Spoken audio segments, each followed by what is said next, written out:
আবাস যোজনা সহ বহু প্রকল্পে একলা চলো নীতি অনুসরণ করেছে রাজ্য। এই আবহে সামনে আসছে বড় খবর। জানা যাচ্ছে, আগামী কয়েক সপ্তাহের মধ্যেই একটি সরকারি প্রকল্পে বাংলাকে বরাদ্দ দিতে চলেছে মোদী সরকার। 2014 সালের লোকসভা ভোটে জয়ী হয়ে প্রথমবারের জন্য দেশের প্রধানমন্ত্রী হয়েছিলেন নরেন্দ্র মোদী। সেই বছরেরই গান্ধী জয়ন্তীর দিন স্বচ্ছ ভারত প্রকল্পের সূচনা করেন তিনি। শুরু থেকেই এই স্কিমে ভালো কাজ করেছে মমতা বন্দ্যোপাধ্যায়ের সরকার। এবার এই প্রকল্পেই কেন্দ্রীয় সরকার 2024-25 অর্থবর্ষের প্রথম কিস্তির টাকা ছাড়তে চলেছে বলে জানা যাচ্ছে। একটি সর্বভারতীয় সংবাদ মাধ্যমের প্রতিবেদনে নবান্ন সূত্র উদ্ধৃত করে এমনটাই দাবি করা হয়েছে।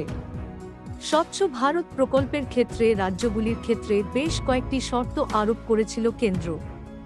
জানা যাচ্ছে, পশ্চিমবঙ্গের ক্ষেত্রে ইতিমধ্যেই সেই সব শর্ত পূরণ করা হয়ে গিয়েছে।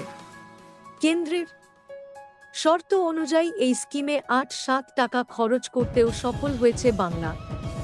সেই কারণে এবার স্বচ্ছ ভারত প্রকল্পের